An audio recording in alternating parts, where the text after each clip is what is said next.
All right, ladies and gentlemen, it is now time for your second question for the We're Still Here in Concert event coming up on April 14th. Today's trivia question deals with the annual Aftersight hike. What is the Aftersight hiking team name?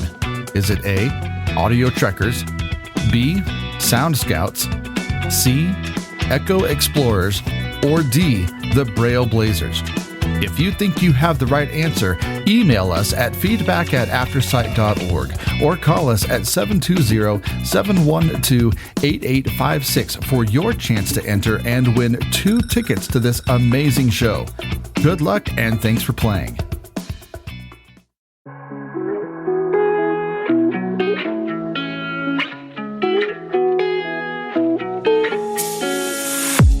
You're listening to an AINC original podcast. We believe you don't have to do life without a compass. Let us be your guide on this amazing journey. Welcome to Navigating Life with Vision Loss. Hello, welcome to Navigating Life with Vision Loss. I'm your host, Kim Wardlow. We're back again today talking to Tamara with Unsightly Opinions. We're into spring, just very beginning of spring here in March. And we've talked about like cleaning and decluttering and all those things when you're in a space that you're continuing to be in. But today we are going to be talking about when you're moving and when you get to set up a new space, how you would like it. Before we dive in, I'll just do a couple of announcements. We are looking for co-hosts for Game Changers, our new podcast that will be beginning in May, and we'll focus on adaptive sports. And then also Evan is looking for a co-host for Blind Level Tech, because he will continue to be the host, but would like a co-host for that, as we have Jonathan off doing some other projects for us. So if you know of anyone interested, or if you have any questions about our show or suggestions, please let us know either by email at feedback@aftersight.org, feedback@aftersight.org, or by phone 720-712-8856. Again, 720-712-8856. So, Tamara, I'm excited to have you back. Thanks for coming back for a second episode. I'm delighted to be back. Thank you for having me. So you have recently yourself gone through the process of not just moving, but really remodeling and redoing a space. And there is so much to that. I'm not even sure where to begin with that.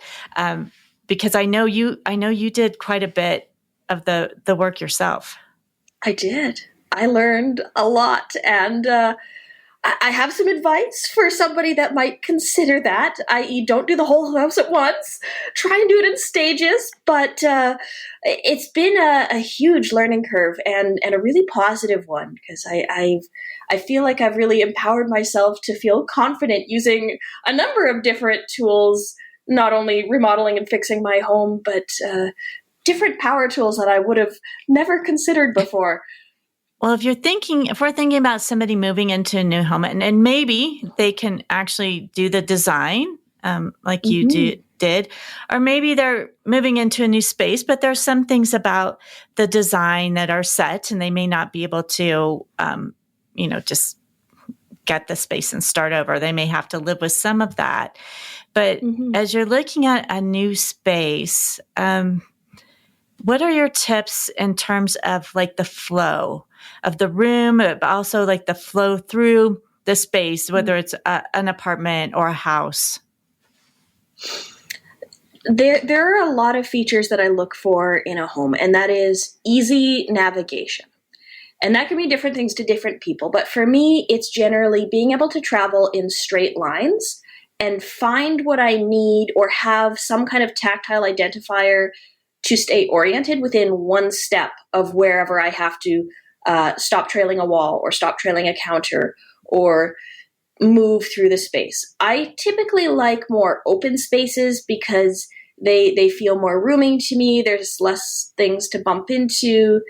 I feel it's less cluttered, but it's ultimately what's easiest in terms of flow for you as an individual. I personally have mobility issues in addition to vision loss. So for my space, I was really looking for something that would meet my accessibility needs for mobility reasons more so than blindness, i.e. have wide enough hallways that I can turn my wheelchair, have enough space that I could have a coffee table, but also move my wheelchair between the couch and the coffee table, have enough space between my countertop and my island in my kitchen, so that, again, I can move my wheelchair around, use all of the appliances efficiently, and have everything relatively close by so I minimize the amount of back and forth I have to do in the space. And then are you using the furniture to help support that layout and the flow? Absolutely. It's something that I'm working on in my current space. I haven't found the right rug yet, but I love to use rugs as tactile markers for where I am in my space. So I have a giant, in my previous space, I had a giant white rug shag carpet that as soon as I hit it, I knew, okay, slow down. You can't move fast because you're about to walk into a couch or you're about to walk into the coffee table. So that immediately gave me that tactile reference of where I was in my space and what I was likely to encounter. And it was a good orientation feature that to most sighted people just looks like pretty interior design, but to me was really, really functional. I use my rugs at my front door to help orient me towards my kitchen. I use my rug to help so I can square off in either direction. If I go straight, I will run directly into the front closet. If I turn left, I will run directly into my island. So I can use different rugs and different furniture pieces to kind of help anchor the space so that it makes navigation and flow relatively straightforward. I think having that flow and easy navigation, it's beneficial no matter who you have in your space. You may have sightlings in your space, and that's nice. Even if you can see, it is nice to have clear paths and good flow through a home. So I think having those features is great for everyone that you may have visiting or hosting parties or all those kinds of things as people are moving through your home. I haven't heard that term sightling in quite a while. I love it. I don't know. I'm hoping that's still appropriate. I know a couple of people I work Sighties, I work with use it, and so they refer to at least a few of us, like Jonathan and myself, as sightlings sometimes. So, what about technology? So,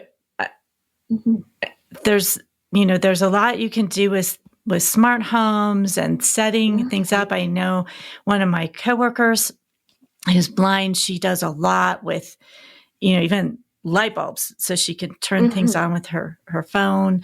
Are you using a lot of technology in your space? Absolutely. That was one of the first things that I thought about and that I considered when looking at a space was, how can I incorporate technology to make my space more efficient and usable for me? I still have light perception, so lighting is unbelievably important. Sometimes I can use, windows to help navigate, or I want less lighting because I'm finding the lighting to be overwhelming. So all of my lights in my home are on smart bulbs.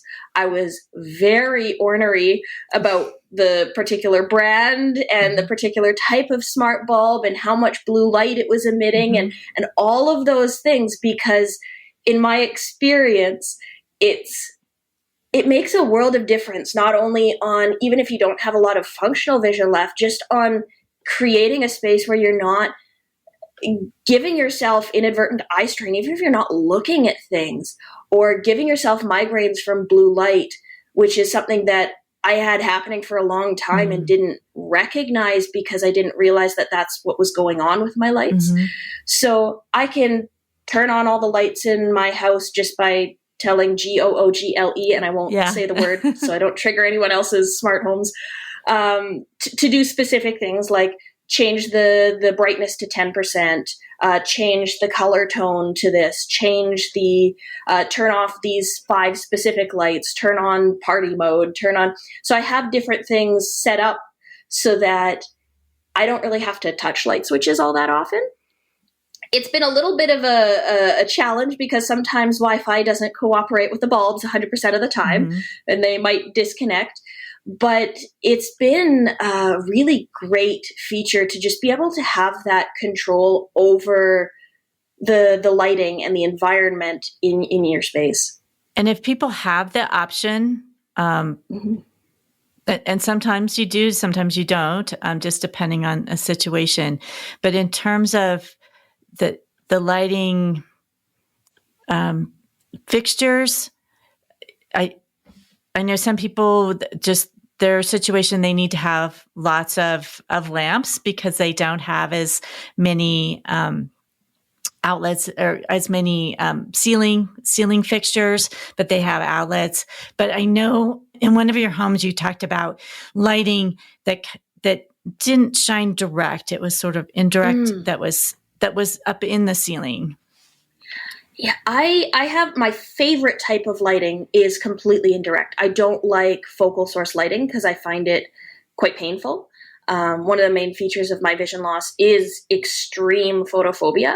So cove lighting, which is, it's a little bit fancy, but it's not ridiculous to put in. I still haven't got it all the way installed in my current home, but it's been planned out where it's going, where you have crown molding that's been installed an inch or two below the ceiling level, and you stick track lighting or LED strips inside the mold to essentially cast light against the wall, and then it reflects into the space indirectly. So you don't actually see the light source at all. It's hidden behind the crown molding, and it is what I would describe as the most comfortable flat lighting possible. My second favorite is pot lights because it creates good, even lighting within a space without having a single light that creates dim areas. I know that's really important for a lot of my low vision friends who have more remaining vision, is having good lighting in their workspaces, having good, consistent lighting so that they can maximize remaining vision. That's less of an issue for me. But any kind of hidden lighting. I have lighting hidden underneath my cupboards, and it's just LED pucks. They're not, you can buy them for $5, just stick them under the thing and you just push them to turn them on. They're not expensive to implement, and they create a lovely space where you have that indirect lighting. It's not expensive, and it's easy to implement in most spaces if it doesn't already have it. Well, and I know you have lighting in your bookcase that's behind you. That's displaying all your treasured objects from your travels that we talked about last time. So that's a good example as well. Absolutely. Creating lighting in a space, for me, I will notice the lighting first because that's most of what I see at this point. So I like soft lighting. I like lighting that can help identify where particular things are in the space. And that can be really helpful to not only orient, but make you comfortable and, feel good in your space. When you're setting up your home, are you using, you're installing technology in your home, but are you at the same time using technology or apps, Seeing AI, Be My Eyes, those types of things to help you as you're trying to set up your new home or maybe put up a picture or something, some decorative pieces in your home as well? Absolutely. I use Seeing AI or Be My AI or Be My Eyes on an almost daily basis for different tasks. Whether it's reading instructions on packaging, reading installation guides. If it's not available online, which is usually a little more direct, if I can find it, that makes it a little more efficient to use with a screen reader. I will be using those apps constantly to help me identify, okay, well, like, what is the color tone of this right now? Is it blinking? Is it solid?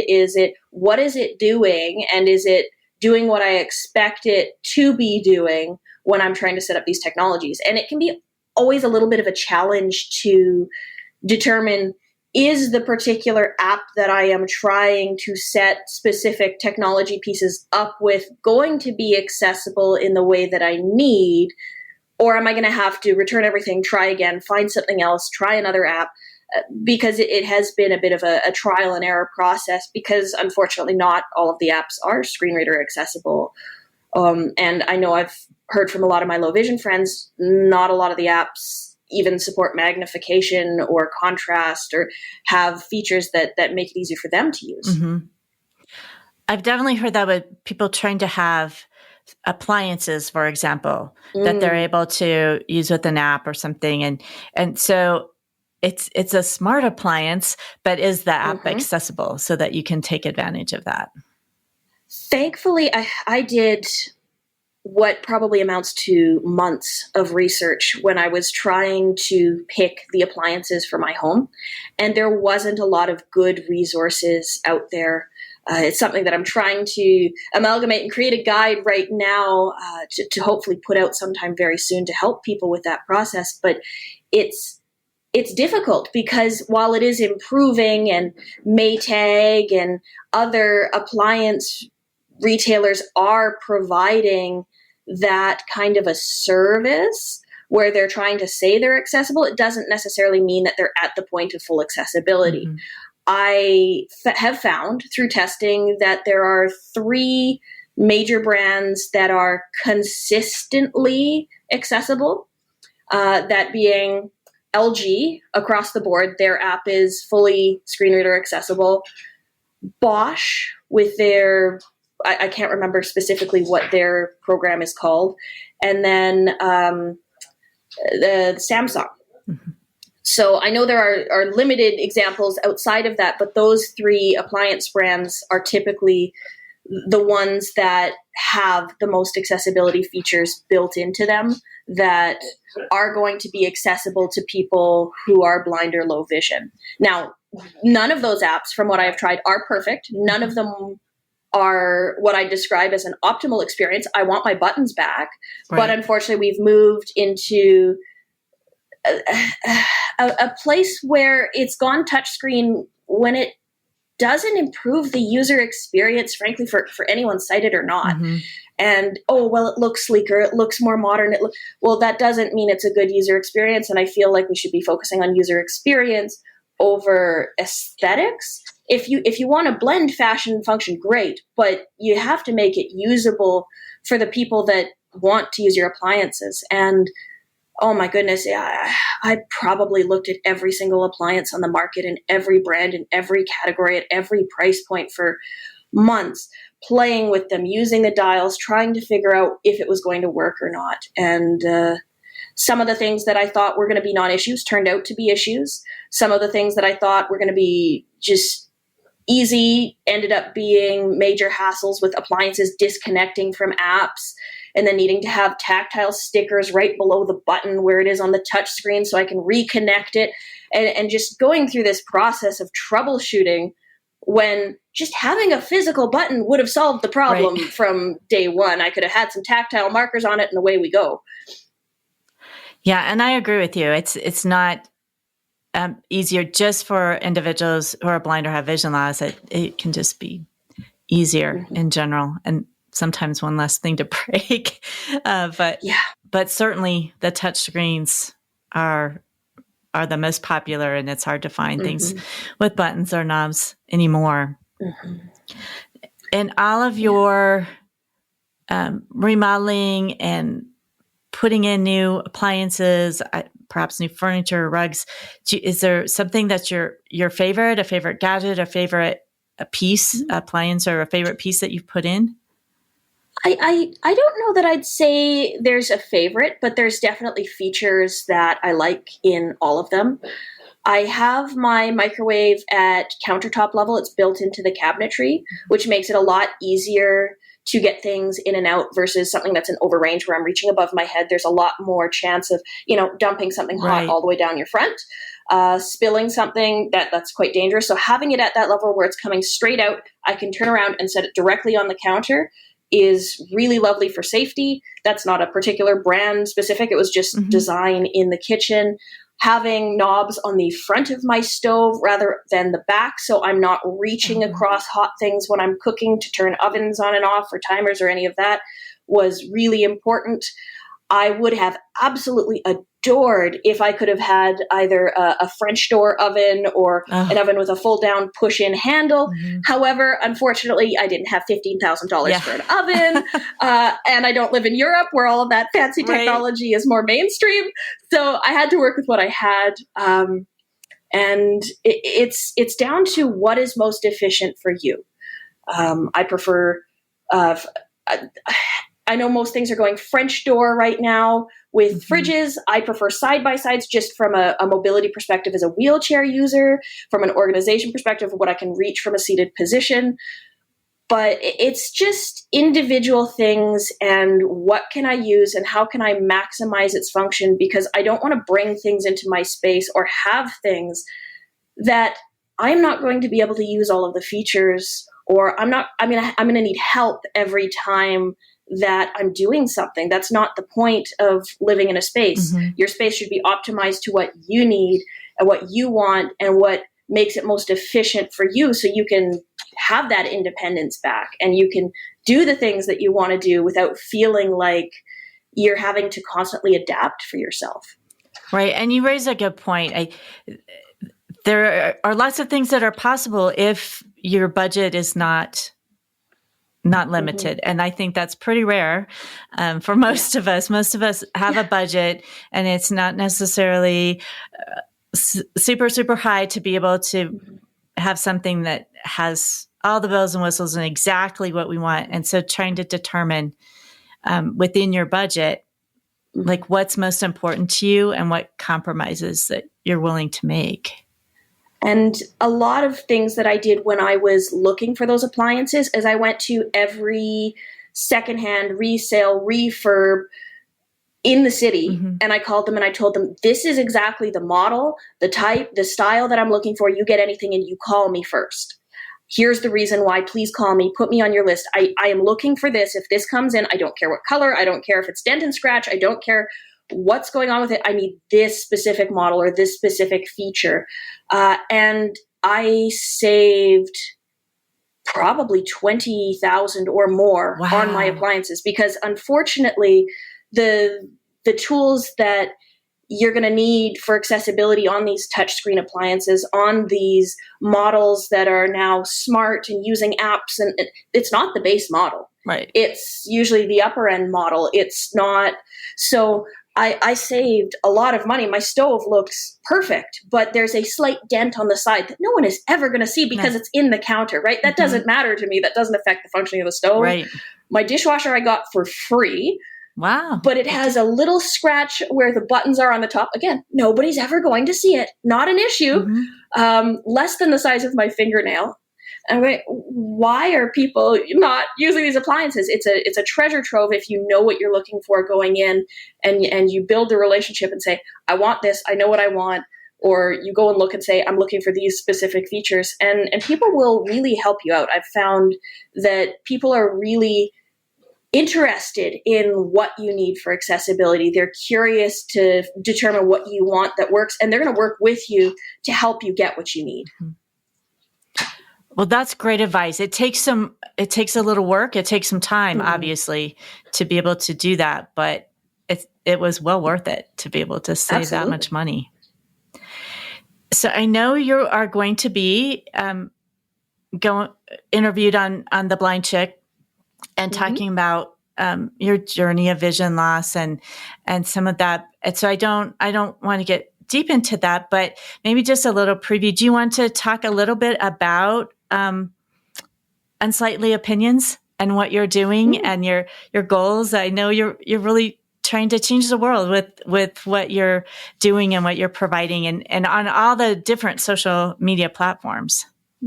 Well, I'm hoping to do something positive in some small way. I don't know if I'm changing the world. I think that might be a lot of pressure.